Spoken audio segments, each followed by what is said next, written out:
We're at Canary Wharf, right at the heart of it in fact, at level 39, the FinTech incubator. 25 years ago, believe it or not, I was an undergraduate just down the road here at Queen Mary College. Fast forward a quarter of a century and look at what's happened behind us. Not just the physical architecture of London, but also its technology architecture. The purpose of the discussion today was to give Maria Contreras-Sweet, who is the head of the US Small Business Administration, the opportunity to hear from the heads of fast-growing businesses in the UK. We just thought it was so important for us to connect with a country that has so much in common with the US.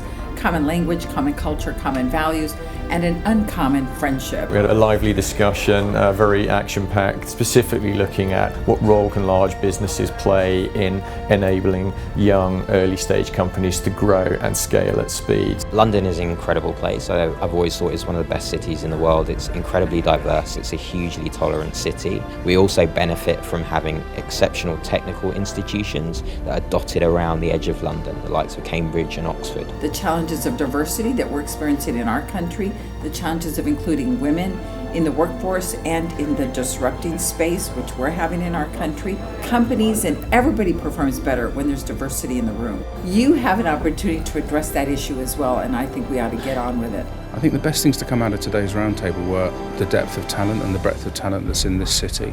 I believe that it is a corporate responsibility for bigger companies that are more established, that have less to lose at a point in their evolution, to help smaller companies. For the large corporate, it's their ability to leverage their balance sheet, leverage their experience and their heritage. For the SMEs, for the disruptors, it's scale. It's letting them actually make a dent in the universe and get on and do the things they've set out in their purpose to do.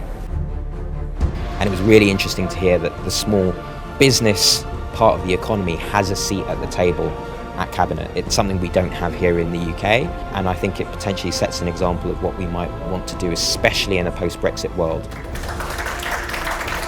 A dynamic group, a very punchy discussion, and I think the administrator left with a very good impression of what's actually going on in London right now. We've had a great 10 years of growth, a great 10 years of innovation, but what do the next 10 years look like? What does 10 years look like in a post-Brexit world? What does it look like in terms of the growth prospects of ambitious young firms? Who will be tomorrow's unicorns? Those have been just some of the ideas that we've been debating here at Level 39 today.